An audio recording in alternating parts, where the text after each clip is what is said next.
আমার মনে হয়েছিল যে হয়তো একটু ঝগড়াঝাটি হতে পারে, কিন্তু থ্যাঙ্কফুলি ঝগড়াঝাটি হয়নি। নাটকের দলের মধ্যে একজনকে পছন্দ বা একজন মানুষের প্রতি একটা অন্যরকম সহানুভূতি আছে তাদের মধ্যে। যে ভিডিও কলে আমরা নাটকের যে রিহার্সালও যে করতে পারি বা শুটিং করতে পারি, সেইটা তো আমরা জানতাম না।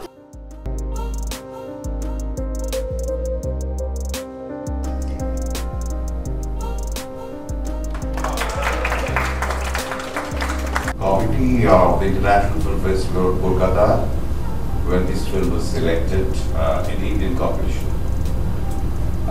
I can tell you the film is a memory. এবং ছবিটা তাড়াতাড়ি রিলিজ করবে। অমিত আগরওয়াল ও যে কো প্রডিউসার বললো যে নাকি এন্ড অফ জুন রিলিজ হবে। আর ছবিটা তো ফেস্টিভ্যালে দেখানো হয়েছিল, আমি নিজে দেখেছি। ছবিটার একটা গুরুত্বপূর্ণ ছবিটা একটা সময়ের দলিল এবং কোনো সময় প্রতীকী, এবং আমার মনে হয় মানুষের ভালো লাগবে এবং এই ধরনের ছবি লোকের দেখা উচিত বলেই আমার মনে হয়। আমি খুবই আনন্দিত। ঋতব্রতকে আমাদের এই সিনেমার ব্যাপারে আমরা কিছু জিজ্ঞেস করিনি। আচ্ছা ঋতব্রত, তো প্রথমে আমরা যেটা জানতে পারছি, সিনেমায় নাটকের কিন্তু অনেকটা প্রয়োগ লক্ষ্য করা যাচ্ছে, নাটকী ফর্মের যে ব্যবহার, তো সেই নাটকের সাথে সিনেমার যে মিলটা হয়েছে সেটার ব্যাপারে একটু কিছু বল। হেমন্তের অপরাহ্ন ছবিটি কলকাতা ফিল্ম ফেস্টিভ্যালে গত বছর দেখানো হয়েছিল এবং মনে আছে হাউসফুল নন্দন, প্রায় মানুষ মাটিতে বসেও দেখেছেন ছবিটি। সেখানেও দেখা গেছিলো প্রচুর নাটকের মানুষ দেখতে এসছেন ছবিটা। তার একটা বড় কারণ হচ্ছে এই ছবিটায়, পোস্টারটাতেও দেখা যাচ্ছে যে নাটকের একটা গুরুত্বপূর্ণ ভূমিকা আছে। মূলত গল্পটি অনেকগুলো বিষয় নিয়ে হলেও একটা অন্যতম বিষয় হচ্ছে একটি মফস্বলের নাট্যদল, তারা একটি নাটক নির্মাণ করছেন এবং সেই নাটকটি ডিরেক্ট করতে গিয়ে এই দলে অনুষা যে চরিত্রটি করেছে, আমি যে চরিত্রটি করেছি রাজেশ, এবং সত্যপ্রিয় মুখোপাধ্যায় যে চরিত্রটি করেছি, এনাদের আলাপ হচ্ছে এবং এইখান থেকেই ঘটনা শুরু হচ্ছে। মফস্বলের নাটকের দল সংক্রান্ত আমাদের জ্ঞান খুব সীমিত। সেখানে কিভাবে নাটক হয়, তাদের কি চ্যালেঞ্জেস, এইরকম একটা দিকও যেরকম আছে। বর্তমান সারা পৃথিবীর রাজনীতির কথা আছে, কোভিডের কথা আছে, এবং একই সঙ্গে মানুষের ব্যক্তিগত সম্পর্কের গল্প আছে এই ছবিটায়। সো নাটক তো আছেই, নাটকীয়তাও আছে প্রচুর। So I missed out a lot. Especially I missed out acting with this young lady. She was not there in my scenes. Anyway, thank you very much. I was around, so I was... You were around, but you were not there with me. Okay, thank you very much. আমার actually খুব ভালো experience. আমার মনে হয়েছিল যে হয়তো একটু ঝগড়াঝাটি হতে পারে, কিন্তু থ্যাঙ্কফুলি ঝগড়াঝাটি হয়নি। আর আমি যেটা রিয়েলাইজ করলাম যে আমার খুবই ভালো লেগেছে অ্যাকচুয়ালি বাবার ওয়ার্কিং স্টাইল। বাবা খুব ইন্টারেস্টিং, মানে এই ছবিটারও মানে সব কিছু খুব ভেঙে করা, ইন দ্য সেন্স দ্যাট মানে গল্পটাই মানে সময়ের যে লিনিয়ার অ্যাসপেক্ট, ওটাকে ভেঙে দেওয়া হয়েছে। পাস্ট প্রেজেন্ট এগুলো মানে মিশে এরমভাবে, মানে পয়েন্ট এ টু পয়েন্ট বি নয় ব্যাপারটা। তো আমাদের স্ক্রিপ্টটা, মানে আমি আর ঋতু এটা নিয়ে একদিন মজা করছিলাম যে এই প্রথম দিন যে স্ক্রিনিংটা হয়েছিল সেদিন দেখার আগে, যে এইবার পুরো গল্পটা জানতে পারবো, কারণ কখনোই পুরো গল্পটা আমরা জানতাম না।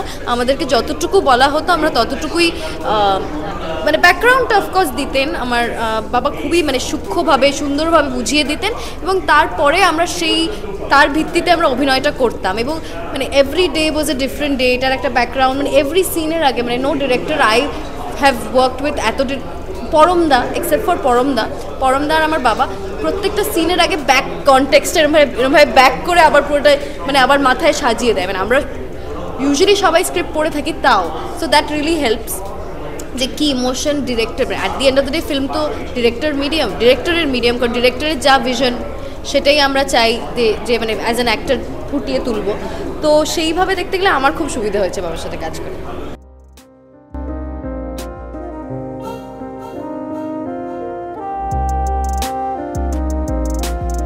হ্যাঁ, এইটা একটা বিরাট বিশ্লেষণের জায়গা আমি ধরেছি, যে নাটক এবং চলচ্চিত্র এই দুটোর মধ্যে সম্পর্কটা কি। নাটককে কি চলচ্চিত্রায়িত করা যেতে পারে? যদি আমরা চলচ্চিত্রের ইতিহাসের দিকে তাকাই তাহলে আমরা দেখব যে প্রথম দিকে কিন্তু ওই নাটককেই চলচ্চিত্রায়িত করা হতো। হীরালাল সেন কিন্তু আলিবাবা করেছিলেন অমরেন্দ্রনাথ দত্তের পরিচালনায় একটি নাটকের চলচ্চিত্রায়ন হিসেবে। দাদা সাহেব ফালকের অনেক আগে, মানে রাজা হরিশ্চন্দ্রের আগে পুন্ডালিক বলে একটা ছবি হয়েছিল, যেটা একটা নাটক। ওতে নাটককে চলচ্চিত্রায়িত করা হতো, কিন্তু আমি এখানে বলছি যে রসটা আমরা পাই নাটক দেখে, যে আমাদের সামনে কিন্তু জীবন্ত সেই চরিত্ররা অভিনয় করছে, সেটাকে একটা ক্যামেরা দিয়ে যদি আমি তুলি, সেই রসটা কি পাবো? হয়তো পাবো না। কিন্তু যদি ক্যামেরা একটা অন্য কিছু করে, অন্য ভাষায় কথা বলে, ক্যামেরার নিজস্ব ভাষায়, তাহলে হয়তো সেই রসটা বেরিয়ে আসতে পারে। অর্থাৎ ক্যামেরা অ্যাঙ্গেলকে পাল্টে পাল্টে নিয়ে, ম্যাগনিফিকেশনকে পরিবর্তিত করে, ক্যামেরার বিচরণকে ব্যবহার করে, অর্থাৎ ট্র্যাক শট, ক্রেন শট।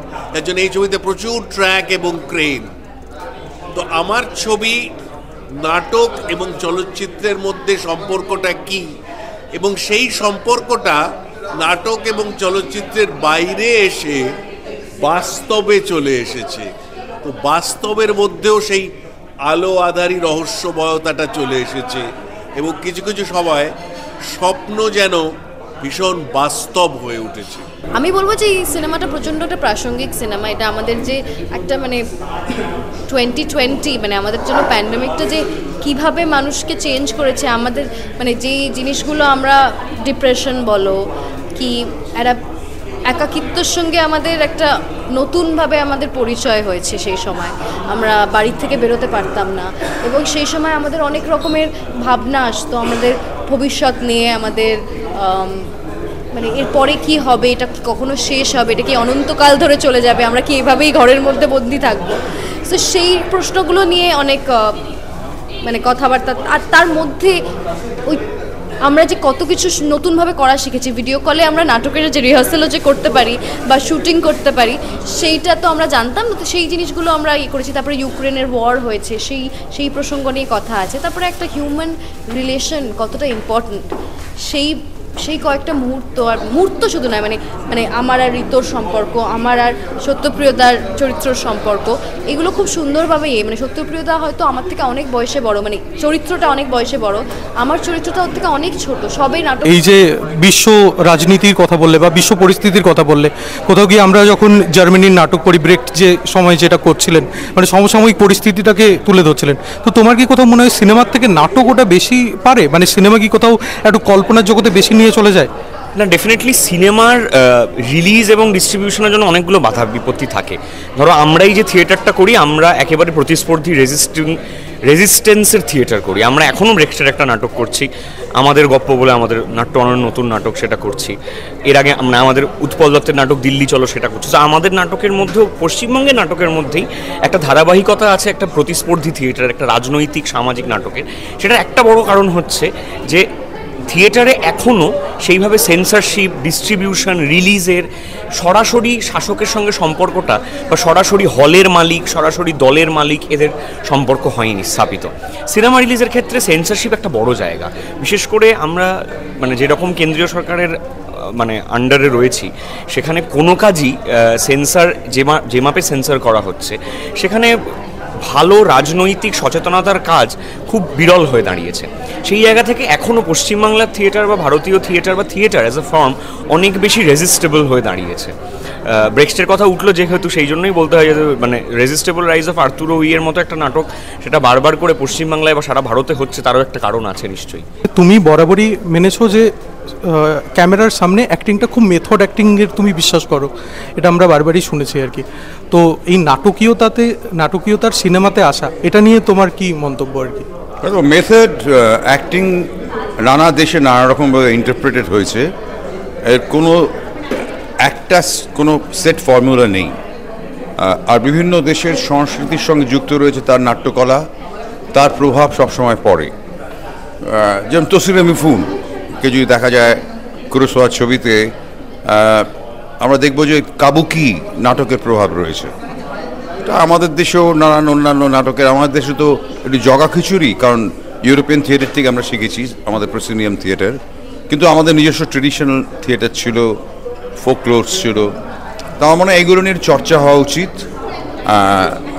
এবং অশোকের ছবিতে একটা থিয়েটার গ্রুপ নিয়ে করা এবং মানুষজন এবং সারা সময়ের একটা স্মৃতিমালা রয়েছে। তার ওটার পোস্টারটা আজকে আমি লঞ্চ করলাম, আমি খুব খুশি এবং ছবিটা রিলিজ হচ্ছে। এবং অমিত আগরওয়াল যে ওর কো প্রডিউসার, সে আমারও একটা ছবি প্রডিউস করেছে, সেটাও রিলিজ হবে, রাহাগীর। তা আরেকটা হচ্ছে যে আমার যেটা খুব ভালো লাগে, আমাদের বেঙ্গলে দুই বাংলায় নাট্যচর্চাটা এখনও খুব চলছে ভালোভাবে, এবং বিশেষ করে আমি একটু ঘুরে বেড়াই, মফস্বলে বেশ কিছু ভালো নাটকের গ্রুপ সেখানে কন্টেন্ট নিয়ে এক্সপেরিমেন্ট করছে, নতুন ধরনের বিষয়বস্তু এবং ফর্ম, উপস্থাপনা, প্রেজেন্টেশনটাও।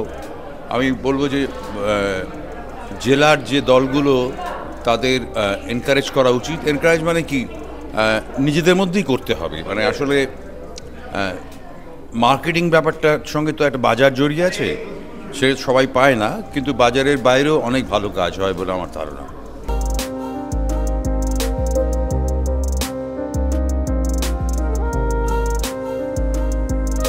আমরা শুরু করেছি এটা মানে কোভিডের ঠিক আগে, অর্থাৎ 2020 আগের বছরে, 2019-এ একটি খুবই একাকী মানুষকে নিয়ে। এখানে সমস্ত চরিত্রই এক অর্থে ব্রাত্য। আমরা এখানে দলিত সম্প্রদায়কে বেশি করে ধরেছি, মধ্যবিত্ত যদিও। কেন্দ্রীয় চরিত্র একাকী, অকৃতদার এবং অবসরপ্রাপ্ত। তার জীবন যেন একেবারে শান্ত জলের মতো, তরঙ্গহীন। সেখানে একটা মফস্বলের দলে অভিনয় করতে এসে সে জীবনের তরঙ্গ খুঁজে পায় এবং নানা ধরনের সম্পর্কে সে জড়িত হয়ে পড়ে। বিশেষ করে দুটি সম্পর্ক, একটি ছেলের সঙ্গে, রাজেশ, ভদ্রলোকের নাম সুধীন, যে চরিত্রে অবতীর্ণ হয়েছেন সত্যপ্রিয় মুখোপাধ্যায়, আর রাজেশ করছেন ঋতব্রত।